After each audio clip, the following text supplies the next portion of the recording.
Welcome to the Unexceptional Moms podcast. This is episode 16, and we're going to be talking about mental health in special needs parents. My name is Ellen Stumbo. And I'm Erin Lorraine. Our guest today is Jillian Marchenko. Jillian is a mom of 4, 2 girls with special needs, and an author. And with her here today with us, we are going to talk about mental health statistics. We're going to talk about signs that there might be some mental health problems and ways to get help. So, hi, Jillian. Hey, thanks for having me. It's great to have you. Jillian, would you start by telling us a bit about yourself, your family, and about your books? Great. Well, I'm married to Sergey, been married almost 18 years. Met him in Ukraine on a missions trip when I was 20 years old. We have 4 daughters, 16, 15, 10, and 10. Our youngest, Evie, is adopted from Ukraine. Much like your little ones, they're actually in the same group in Ukraine, which I think is really neat. Our 2 youngest daughters have special needs. They both have Down syndrome, and then Polly has a stroke disorder, and Evie also has autism. So we're in the St. Louis area, and my husband's a pastor, and that's a little bit about us. Okay, and your books? Oh, great. Okay. So I have 2 memoirs that I've published. The first one is called Sunshine Down. It published in 2013. And it's a memoir about the birth of our daughter, Polly, while we were living in Ukraine as missionaries, and just that whole process of moving to that new foreign land of being a special needs mom and going through that grief process and kind of coming out on the other side. And then the other book is with InterVarsity Press. It just came out, called Still Life, a memoir of living fully with depression. And it is about my lifelong battle with low-grade depression and then a more serious clinical depression as an adult that for sure has been agitated and triggered with the specific needs of our family because of special needs. Mm-hmm. I have to tell you that just about half an hour ago, someone stopped by my house and borrowed my copy of Still Life. So it's crazy. Wow. That's great. That's neat. And Jillian is a phenomenal writer, so we should say that.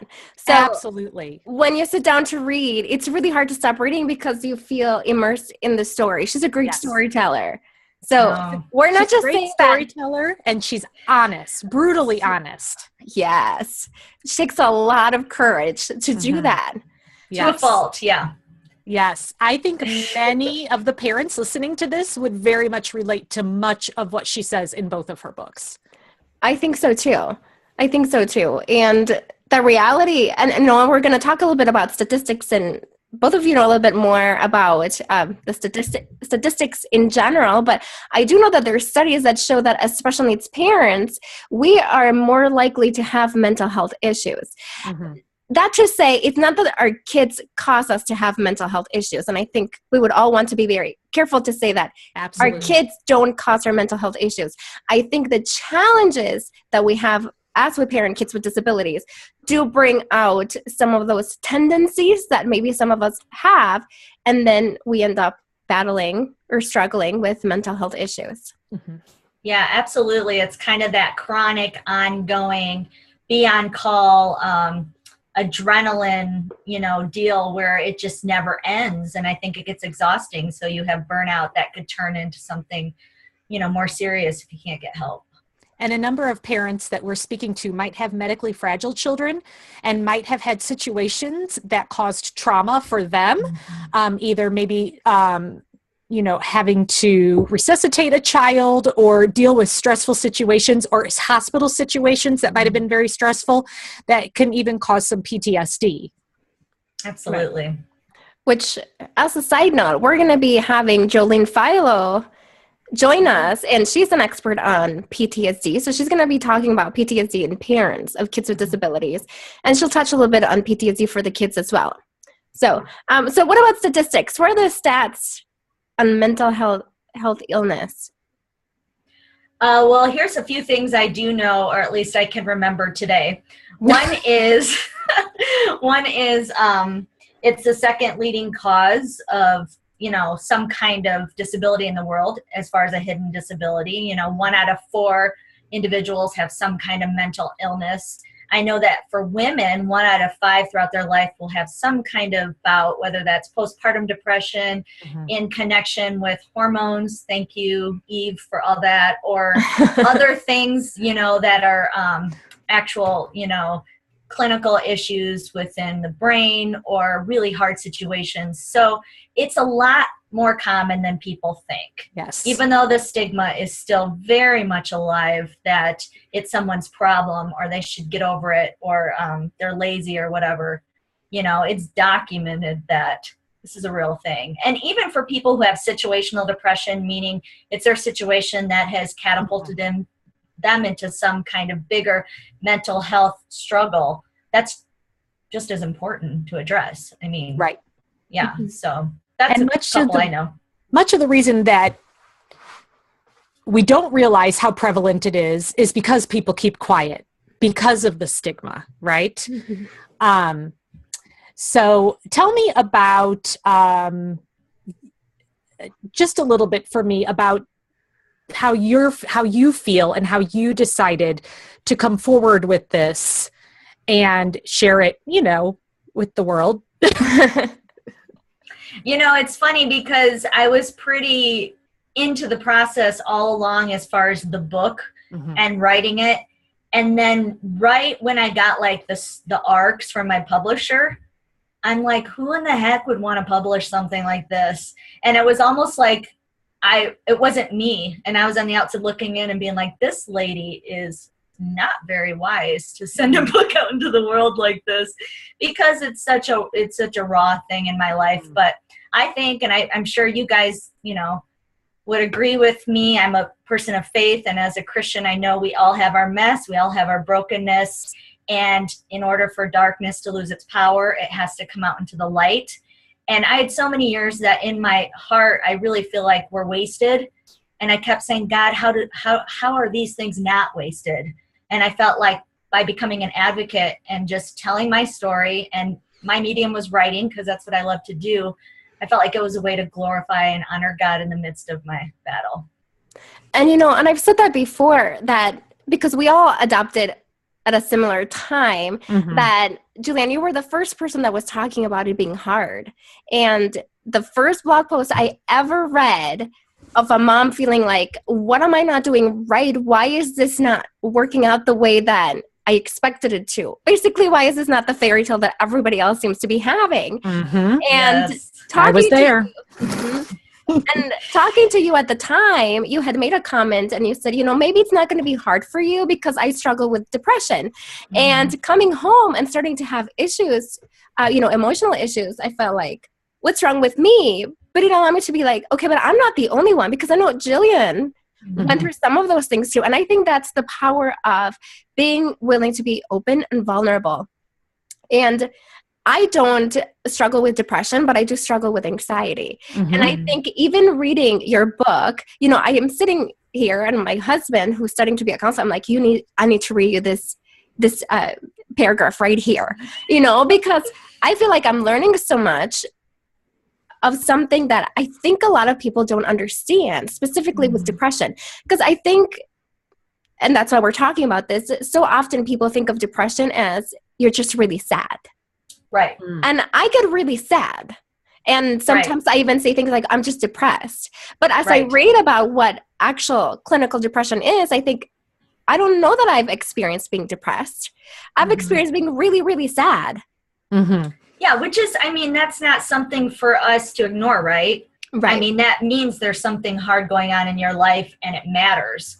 But there is a difference between clinical or serious situational depression and having a couple bad days. And even the word depression has lost its power because it's used so flippantly that everybody's depressed. How do you really know if they're depressed? And those of us who actually have the diagnosis, we're like, that's our word, like pick something else, But yeah, I agree. I think people think they're sad, and I am sad, but when I'm really in an episode of not functioning, I'm just I'm not functioning. I'm a shell. I'm not anything. So, and honestly, for me, that's easier than this re-engagement into life health stuff that I'm working on now, because I mean, I don't want to live like that, but I didn't have to deal with all the stuff that I'm trying to figure out now. Yeah. So, Yeah.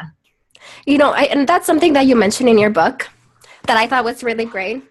And I made a little asterisk because I thought it was really good. So I'm going to read it. Is that okay? Yeah, I just want to preface all this with, I really appreciate both of you ladies, you know, with your support and your compliments, because I think you're both also very gifted as writers. So if you read my stuff, I'm going to read yours. So maybe not right now because I didn't think about it. But anyway, go ahead. So this is from Jillian, and I thought this was really powerful. It says, for someone who is depressed, searching for a new therapist is almost as agonizing as depression itself. Some of us can't even find our shoes. We struggle with complete thoughts. We have no willpower to take a shower. And yet finding a therapist to talk to us out of doing something stupid or doing nothing at all is up to us. Mm-hmm. Yes. And I thought, to me, that was really eye-opening and powerful, and it kind of makes sense. You know, what's interesting. Oh, go ahead.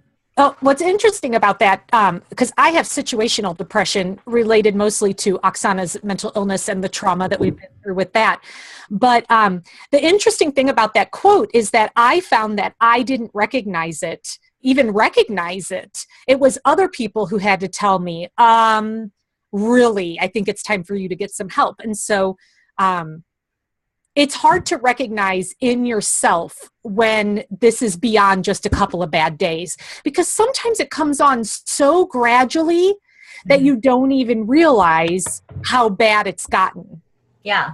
And there's something to be said for the fight, right? I mean, when we're having times like that, we battle it. But Absolutely. then you can't fight it anymore. And when you get closer to that not being able to fight, it's a lot harder to seek out help for yourself and do the work that needs to be done to care for ourselves and our kids and honor God in that. So that was a wonderful transition I just did without intending to. You are amazing. Let's talk about what are those signs. How do we know that this is more than just a couple of bad days? Well, I think I'd love your thoughts too, both of you, because it is so individual. It is. What my signs are and what yours are probably different. But when I've had the privilege of speaking to groups of women about this, then there are some general things. Length of time. Usually they say if it lasts more than 4 weeks at a time. The depth of despair, obviously suicidal ideations, some kind of psychosis where things come into your mind that you can't get away from, that rumination. You can even have aches and pains, and your body can actually feel the depression. For me, I feel it in my bones before my mind feels it. I'm trying to think what other things that really would stand out. Yeah, just a basic inability to handle life and just shutting down more and more. If you're a friend to someone and you see they stop attending places they went, or they're not reaching out to you, or you reach out to them and they don't respond and they go more and more inward, then that's a sign that there's something maybe there that they need to look into. And I'll point out from my experience that the earlier things you said definitely fall more on the more severe side, symptom-wise, because I was listening to that thinking, oh, look, I don't have depression, right? So mine looks like, and I know I stop eating. Some people overeat. Or you can't sleep, stuff like that. Yeah, go ahead. Yes, insomnia. I have struggled with insomnia. That inability to cope with life, like the littlest things can send me like overreaction. And I don't want to do anything. I don't want to talk to anyone. I don't want to deal with anything. And those are my signs that things aren't going real great. Yeah. And that relates back to us having kids with special needs, because this whole idea of fight or flight, which I think I touch on in Still Life, we lose our fight. It's all about flight because of the trauma that's been in our lives. So every little thing for me is a pothole for me to fall back into my depression now. It happened last week. We're having insurance issues. And for me to just say, okay, this is something we have to work out. I ended up in bed for 2 days to the point where my husband's like, okay, do we need to take you to a hospital? Like I go from 0 to 100, but I guess 100 to 0. And I think on different scales, depending on the depth of our depression or just the type of our mental illness, I think a lot of us with kids with special needs just have lost our fight. We're all about flight when it comes to how we respond. So yes. That's a good point. Would you say it's because we feel like we've had to fight so much before that you can only fight a certain, like there's only this much fight you have, and once you've done it, I don't know. I think so. I mean, sometimes I liken it to, have you ever seen those funny pictures of a cat with their claws hanging onto a curtain? Mm-hmm. And you're like, how long can they do this? And you kind of make fun of them. Well, then there's me as a mom. And for years with Evangeline, especially, and with our daughter with brain surgeries and stuff, I feel like, and we had a hard ministry, we just had a lot of things. I was holding on by my claws. And then when things chilled out and I could let go, I fell apart. And I think it's just because we walk around waiting for that next shoe to drop all the time. You just brought up something that I think is really significant because I've experienced it too. And I think it's important for people to recognize when things are at their worst, I am holding on for dear life, but I look great because I am in the mode. I am going to get through this. And it's when everything gets better that you think you should be going, oh, look at that you lose it. Yes. And I think that's important to point out too. Sometimes in the midst of the worst of it, you look fine and even feel fine maybe. It's when it all lets go that you realize the impact it had on you. Yeah, my worst times, because the book kind of chronicles my relationship with a therapist I found in Chicago. And I can't get past this idea still today, you guys, that I'm just a bad mom. Like this is one of my big ruminations, part of anxiety, stuff like that. And she would point out, she's like, are you a bad mom? And I'd say, yes. And she'd say, why? And I'd say, because I can't care for my kids. I was in bed. I missed a play date. I messed up. And she goes, did you leave your kids? Did you self-harm? Did you know who was taking care of them when you were like that? She said, you're not a bad mom. You're a sick mom. And I try to remember that, even though I don't want to be sick or ill, but there's a difference when we're dealing with illness. That's really good. I mean, I think that's good for all of us to remember because I think, first of all, being a parent is really hard. Yes. It doesn't matter. The moment you become a parent, it's going to be hard. And there is this mommy guilt that I don't know if there's any women that really don't have it to some degree, because you're always. If there is, we don't like them, right, Ellen? No. Yes. We don't want to know about them. But then, and you'll wonder if it's true. But we all have this degree of, could I do more? Am I going to mess my kids up in some way? Am I being selfish? There's all these things that you wrestle with as a parent. And then when you have kids with disabilities, there are extra challenges. And then that guilt, I feel like, increases as it is. So for me with anxiety issues,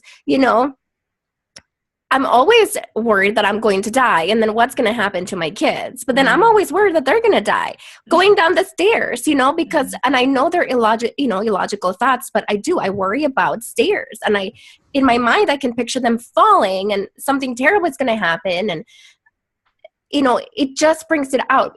And part of it, I have a child who has fallen down the stairs because she has cerebral palsy. So it's those things that I think are rooted in something logical that in my mind, because for me, my issue is anxiety, it just gets out of proportion. Right. Right. And it becomes something that dominates my life. And then I can't function because that's all I'm thinking about. And then I'm dealing with panic attacks. And what happens when you're dealing with the other side of mental health, which for me is anxiety. And I have friends that joke about it, and they say, I feel like just having kids with disabilities is going to make you become an anxious parent. And I don't know if that's true for all parents, but I've been anxious all my life. So it's not something new that just suddenly happened because I had kids and then suddenly happened because I had kids with disabilities. But I feel like it has proportionately grown with the pressures that I feel that I have and with the responsibilities and with the challenges that come at me. Yes. Yeah, your mental health issues have just been amplified with your life circumstance. And Right. it's murky waters for us, because if somebody doesn't have a diagnosed mental health issue, but is still feeling all this stuff, they think they could have guilt and say, well, I shouldn't be feeling this way. But we just want to validate you that if you feel what you feel, and you have to work through it no matter what diagnosis or what diagnosis you don't have. And the fact that we have this daily challenge of parenting these kids who have different, I don't like the term these kids, parenting our kids who have different needs is enough. So To Jillian, struggle. what does that look like? What does it look like to get the help that you need? I think we could all answer that, right? Because it's different. For me, if it weren't for medication that I think has been a gift from God, I don't know if I'd be here today. Mm-hmm. So I'm on antidepressants. I'm on anti-anxiety meds, because that's become a secondary issue for me. I see a therapist. I'm starting going to a group. I don't want to do that at all. I might not go. But my therapist is trying to get me to go to some small accountability group. And then what else do I do? Psychiatrist. I have a psychiatrist who's, for me, a Christian psychiatrist. Some of the hard things that I should do that I don't do is reach out to people, create authentic friendships, because in the midst of my struggle, I have forgotten how to do that. Mm-hmm. So I will look good on paper, or I can go and speak at a conference for an hour. But if you want to hang out with me, I'm kind of weird. Like, I'm socially off and say strange things, and I don't know how to really connect because emotions are still disconnected from me. Mm-hmm. But I think it's different for everybody. Like, Sure. how do you deal, like both of you, what things do you do for self-care? Ellen? I do Zumba. Yeah. And I know, because I need to do something that gives me life. I am a huge believer in therapists and counselors, Mm-hmm. and I love it. And one of her daughters is a counselor, and actually it's not unusual for them to see the parents as well, which is really great. And I have gone down the path of medication, but you know what happens to a hypochondriac when you give medications and they worry about every single side effect? I can't do it, because I get worse from those medications. So that has really pushed me to look at things that work in a more holistic approach. So I'm a huge believer of diet and cutting sugars and processed foods and sleep. And Erin knows obsessively, because then I become very obsessed with those things. And I think I've done this enough, and because I've seen a therapist, I know that if my muscle is hurting, I'm not having a heart attack, and I'm not gonna die. So sometimes I can tell myself, I felt this before and I didn't die then, so I'm probably not going to die now. And my husband now knows. Sometimes I tell him my heart is hurting. So if you have to call 911, just know to tell them that it's probably my heart. So before, when we were first married, he was just like, what's going on? Like, this is not normal. Yeah. But now he knows much better, and he'll say, okay, is there anything I can do to help? And that's actually very helpful for me. So maybe, what's been helpful for me, that my husband now understands that I know my irrational thoughts can be very irrational, but I really have no control over them. Yeah. And that my fears are real fears. Yeah. I'm sorry to interrupt you, because you open your mouth. You're still going to speak. Go ahead. Never mind. I'll try to remember what I'm going to say. No, you go ahead. Go ahead, Julie. This is what I'm talking about. Okay. So you said holistic, and that really made me think. Great point, Ellen. I mean, I think I'm working towards health much more than I ever have been. And it's when I started to take a holistic approach for me, which has been, physically, mentally, and spiritually. And I'm at the point now where I can address things spiritually and really go there with the Lord, where it wasn't even on my radar before. And then pay attention to my health too, which is an area I lack in general. I just like to watch TV. So, so those types of things, like my diet and my health and things. So I love that you said that, because to me, it's that trifecta. It can't be one. It has to be all three.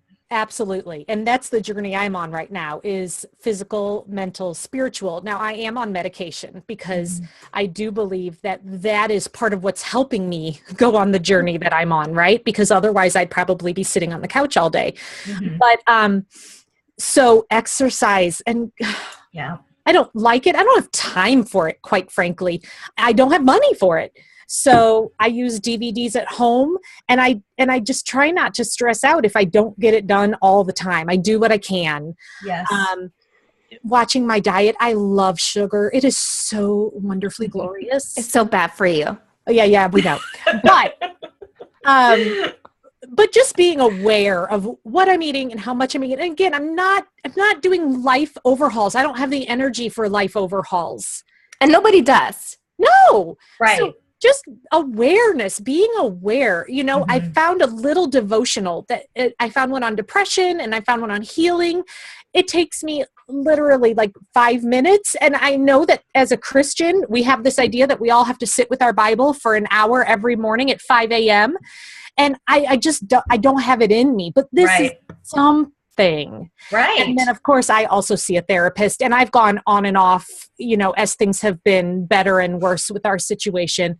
But I'm back at someone now that I really, really like. So. It's really nice to be married to a guy that's a counselor. I'm just saying. But I can say, I don't want you to be my husband. Be my counselor. I can take it. Nice. It's not That's always. great. I mean, don't hear me say that he's my counselor, but he does have good advice sometimes. Yeah, that's great. And I really like that in your memoir, Jillian, you talk about how actually finding a counselor, a therapist that you connect with is not easy. Right. Mhm. Right. And for me, I'm a It's people not. pleaser. So leaving one that I don't like, you might as well forget it, right? I can't even leave a hairdresser I don't like, right? So once I'm Yes. in, I'm in. So I better pick good, Right. I think I got to the point where I just didn't have it in me to be nice anymore. So with this new one here in St. Louis, the first day I'm like, hi, I'm Jillian. Good to meet you. If I don't like you, I'm going to stop coming. And it was, again, social issues for me. But she was like, and we have to remember these people are professionals. And Ellen, I'm sure your husband must feel that way. Like, even if they are offended, who cares? I mean, Right. we're the ones who have to advocate for ourselves, just like we do for our kids with like firing therapists and finding new things. And so I've just, I probably should try to please people a little bit more, but I think it's important for us to be able to speak up because we don't have the time or the energy or the money if it's not working. And I think the reality, how when you have a friend, not every single person that you meet you're going to connect with and click.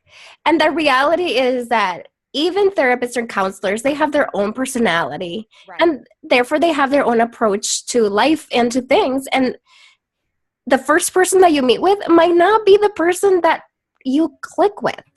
And how are you supposed to be opening it up, and actually sharing things and be vulnerable with someone that you don't like? Yes. I mean, Yep. you can't. Yeah.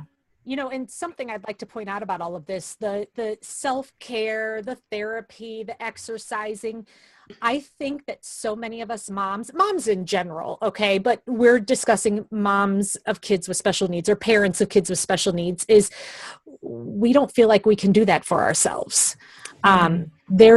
It all goes to our kids. We're fine. We don't need it, or I don't have time, or I feel guilty. And I just really want to say you're worth it. You're worth it, because to be who you need to be for your family, it's okay to take care of yourself and manage your own mental health. It is. One of my good friends, she said that one of the most loving things that you can do for your family is to put yourself first. Yes. And that's really hard for It's a parent so to hard. do. So hard for a parent to do. But if I put myself first and I take care of me, then I'm a better mom. Right. If I'm in a Absolutely. good place, then I can actually parent my kids out of a good place. Yes. Because if I'm Yes. not in a good place, I snap, I yell, I want to disconnect. I'm not really present, and I'm not enjoyable. Right. I'm just not a fun person to be around, and my kids then don't want to be around me. Right. So it is so one of the most loving things that you can do for your family is to put yourself first. And it feels so selfish, but it's not. And I think that's the other trap that we get into, that taking care of ourselves is a selfish thing to do when it's not. Absolutely. And Jillian, I don't know how much you've talked, because I've only read half the book, and I'm kicking myself for not reading it since I got it, because I have all sorts of notes and underlines. But I've heard sometimes that when, for depression specifically, when you're not in a good place and you don't feel good, you even go down the road of thinking, my family would be better without me because I'm a waste. I'm just here. And that's not a good place to be at. No. Right? No.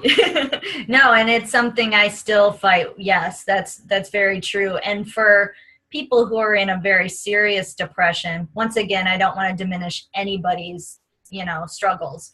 But if you're in that really dark place, then that whole idea of taking care of yourself, or even taking care of your kids, none of it's on your radar. It's all that stuff that you just said, as far as, well, if I really love them, then I'd be out of the picture so they could actually have a better life, which is, shows, your bent mind and your brokenness, but also lies and, things that come into your head that just aren't true. And that whole idea of using different, behavior practices to fight that, like mindfulness and things like that. But yeah, that whole thing, I love what you said about putting yourself first. It's just, I kind of feel like I do put myself first, because our whole family's life is about me, but in a negative way. So I have to work through it backwards. Yeah. That's interesting. I have to start putting them somewhere on the, and then fold myself into it. So. Okay, so for our listeners, I just want to say that this is real life, and we have real kids, and I have some coming home on the bus in a minute. So I'm actually just going to leave Ellen and Jillian to continue to discuss or wrap this up, and I'm going to go get my kids off the bus. And then you're going to come back if you can. Don't count on it, because it'll be both of them. So I'll have one that'll be needing to go to the bathroom and one that'll need a snack, and I think by the time I would get back here, you're going to be gone. Yes. So, and this is real life, just like you said. This is real life. Yes. Yeah, totally. That means it's 3:30, right? It is 3:21. Okay, good to know. So have fun, ladies. Enjoy the rest of the podcast. Thank you, Jillian. Thank you, Erin. I appreciate it. No problem. Bye-bye. Bye. But we get to still talk, which is really exciting. Yeah. So, what I'm learning from reading your book is that when we struggle with mental health issues, for all of us, it's like we slowly become awakened to the fact that it's a reality for us. Yes, that's a really good point. And at what point do we take it seriously enough to recognize that we need to do something about this? I think, yeah, you go ahead. No, I was going to say, I find it fascinating to me that for you, it was a Facebook ad that kind of started everything. At what point do we get to that? Because I think for me, the time that I finally recognized, okay, I need help, is because every night I was having anxiety attacks. I was just not being able to sleep. I couldn't function. And I woke up one morning and I told my husband, I'm going to the doctor. I think I need to get on meds. I've always been on the side of encouraging women and helping women and telling them that it's fine to be on meds, because I have a degree in psychology and I understand how the brain works, and it's a neurotransmitter that's not firing properly. Those intricacies that I've always been a big proponent and believer, and it was time for me to take my own advice because I was not in a good place.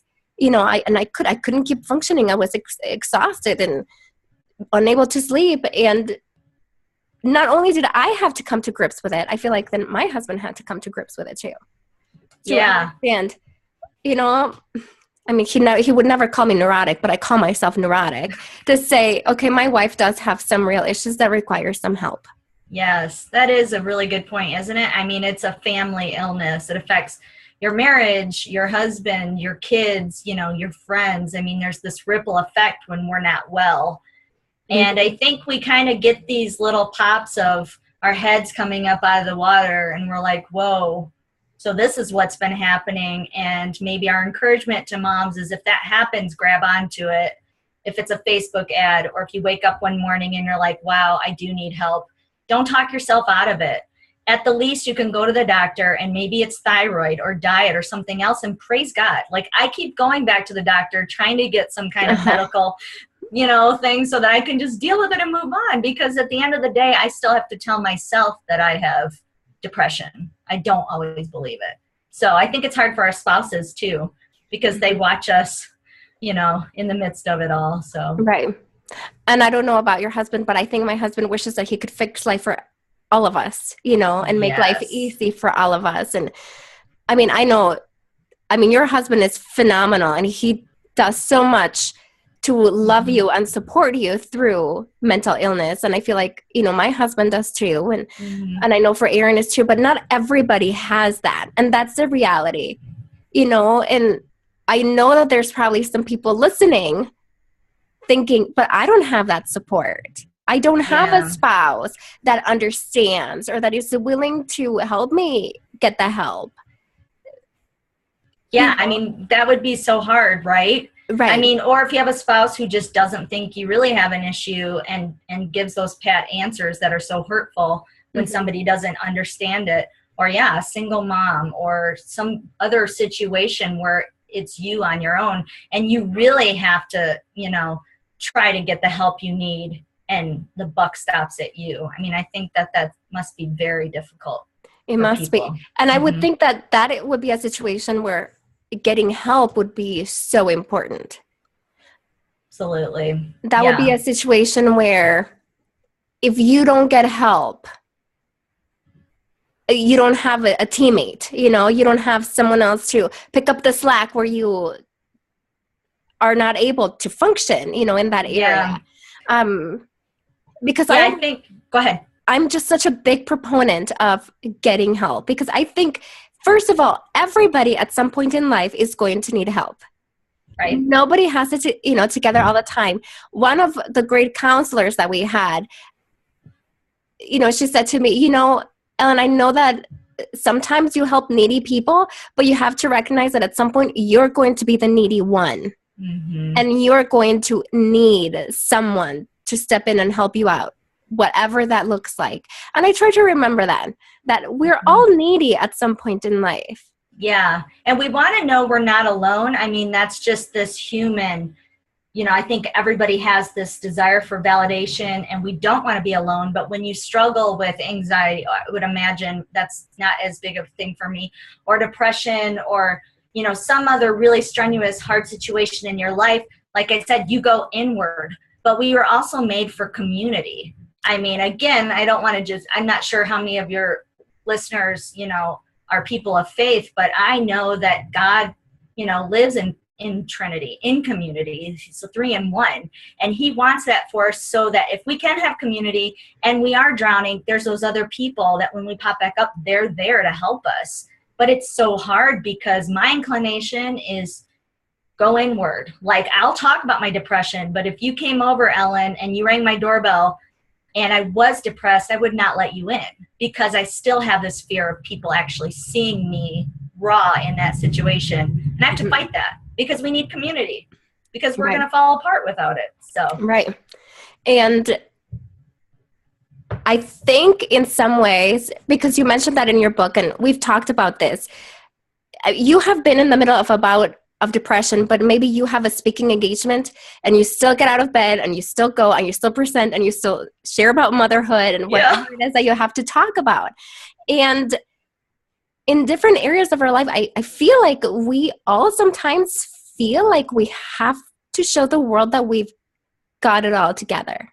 Yes. And now, you know that I'm not that kind of person, and neither are you, which I think made us very unique pastors' wives, that we were never the women at church that had it all together. Right. Because I remember somebody saying one time, Ellen, you should lead a Bible study. And I said, I think someone that has opened their Bible in the last 6 months should be the one leading a Bible study. And it was like, the pastor's wife. But why do we feel like we have to put up a front all the time? Yeah, I know. Why is that? Even when you have a bona fide illness or a real struggle in your life. And I always want to talk about it from a place of power. I still want to act like I have depression, but I'm the most put together person with depression, which is a flat out lie. I mean, it's just not true, you know? And I think that's just who we are, this side of glory, but it's also something I have to fight. I want people to like me. I want them to think that I'm, you know, a worthwhile person or fill in the blank. And I think that pushes me more into the darkness because it's not my true self. And then, you know, if we don't show each other our true selves, then we don't get that real community or that real depth that we need. But yeah, I don't, that's not a question I can answer. It's something I fight too, especially for us, since we're writers and speakers and stuff. We usually come in and people are looking at us to tell them something. And I'm like, jazz hands, here's what I know, you know, that kind of thing. And I really have to fight that because I don't want to be fake or false. You know? So that was one thing with the book too that would help me with this is, you know, right before the book published or right after we came to our new church. And I told Sergey, what terrible timing. We're brand new to this church. And then they're all reading this book and it's all out there, you know, and I'm thinking, what are they going to think of us? You know, that type of thing. And that was just more me than them. I think we're really good at telling ourselves all these things that maybe people are thinking about us or not, but it doesn't really matter, you know? So they were gracious, but it was still kind of weird for me to come in with this book that just came out. Which is a reality when we're willing to be open and vulnerable and put ourselves out there. As you know, some people could appreciate it and say, you too, me too. Yes. I'm not alone. I'm not the only one. And it's true that you can have someone who looks down on you. Right. And that's okay, right? Not everyone's going to like us, even if we do struggle. We don't find our identity in other people, but we don't also want to find our identity in our struggles. So yeah, I totally agree. I've had so many people, you know, I've had women come up to me who said, I've struggled for 40 years and kept it quiet. And that just breaks my heart because I know the battle, you know. I'm still glad they're here and they're working, but. Which brings up a really good point. When you started and you said the reason you were willing to do it is because when we keep, you know, if we're keeping things hidden and we don't bring them to the light, they just kind of fester and grow and we become prisoners to that. And that's why it's so important to talk to someone. So maybe, you know, because one of the things that we were going to talk about is what do we do to get help? Maybe it's just to tell someone. Absolutely. Yeah. I always say pick one person and just try to tell them and start there and just kind of open yourself up just a little bit. None of us have to take on a regimen or a program or do exactly what someone else is doing in order to reach a goal. Like we all have individual journeys, but a journey has to start somewhere, or else it's not a journey. So yeah, I totally agree with that. It begins, hopefully it begins the healing process. And I don't mean healing as in, oh, you're going to talk to someone and guess what? You're not going to be depressed anymore because you finally told someone. But the healing in that we can start finding ways to cope with mental illness. Because I wish that anxiety was never a part of my life anymore. You know, I wish that I didn't think that I was going to die for every single little thing I have. And that's why I say I'm a really bad sick person, because it like confirms, look, I'm really sick. This time there really is something wrong with me. We're really close to the end here. It's documented. Yes. So, but at the same time, when you talk to someone and you begin that healing process, you do start finding, first of all, that you don't have to carry the burden on your own. And sometimes that's just that piece is so good. I mean, I don't know what else to call it, but it's good. But hopefully that makes the second step a little bit easier. You know, maybe then it is considering going to see the doctor. Yep. And considering, do I need to be on medication? And medication for everybody doesn't have to be forever. You may not need it, or you may not, it may not work for you. Yeah. Or you might not be able to handle it, obviously, as some of us can't. Yeah. However, there are other things that can be done, and there are counselors and therapists, and I am a huge believer of counseling and therapy. Pay your best friend. That's what I always say. Pay your best friends. Yes. Actually, there is a there's a really famous writer, and I think it's a Christian writer from a while ago, that does say that a therapist is a best friend that you pay to be your best friend. Yeah, I probably heard it. I don't know. But yeah, I mean, it makes sense, especially for me. I have to, I'll go into my therapy appointment and I'm still even trying to look like I'm put together for them. And I have to break that wall down where it's like, I am actually here for you to help me. This is a safe place where I can say anything, and I'm still trying to hold it together. And by law, they can't tell anyone. So. Right. Right. Not even their spouse. I have to take advantage of that. But that's with me too, is just I got so used to not relating to people one-on-one that's just something to battle. But yeah, I'm with you. I usually say, tell somebody, go to the doctor, make sure it's not something else. Find some way to be validated in your struggle that will help you feel better, because you will think it's not all you and that you're the one who just can't get through it on your own. Because we can't get through life on our own, and we can't get through different illnesses on our own.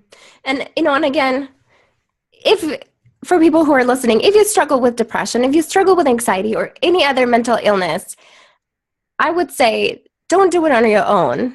And if you need to find help, get some help. It is okay to put yourself first.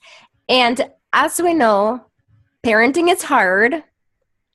Parenting kids with disabilities brings extra challenges. Like you said, Jillian, sometimes it's our life situation that just kind of brings some of those things to the surface and make it not more real, but just harder to deal with. Harder to manage, because we have to manage so many other things too. So any other advice, words of wisdom that you would have for people? I think we pretty much covered it, as long as people just know that it's not their fault, that, it's something that's happened that they have to deal with. And yes, depression and anxiety and other things are active illnesses.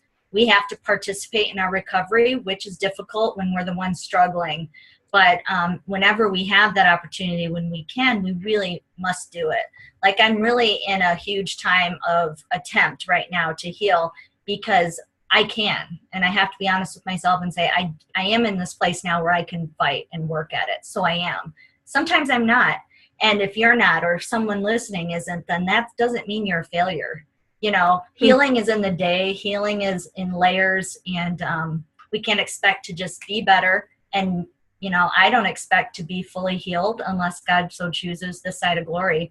But that doesn't mean I'm not going to be someday. So. Right. So I would say, and I have Jillian's book right here for people that are watching, Still Life. So I think anybody who has any mental health issues, especially if you're dealing with depression and whatever feelings you've had, Jillian will help you feel validated about all your struggles, all the things that you're struggling with. And our freebie comes from Jillian this time around. So Jillian, do you want to tell them what the freebie is? Yeah, I'm going to have a PDF, an excerpt, actually a chapter from my book that I can just give away. And then I'm going to put together a list of what to look for and maybe some things to do if you think that you may have depression or anxiety or something else going on. So when you go to ellenstumbo.com/episode 16, and that's the number 16, there's going to be a bright orange button. Click on that, and you're going to get that PDF directly in your inbox. And also, it's going to contain all of Jillian's information, so you can sign up to her email list, so you can find her blog, you can find her Facebook page. Jillian is pretty active on her Facebook page, and you do encourage a lot of people who are battling depression, You've done some really awesome live videos.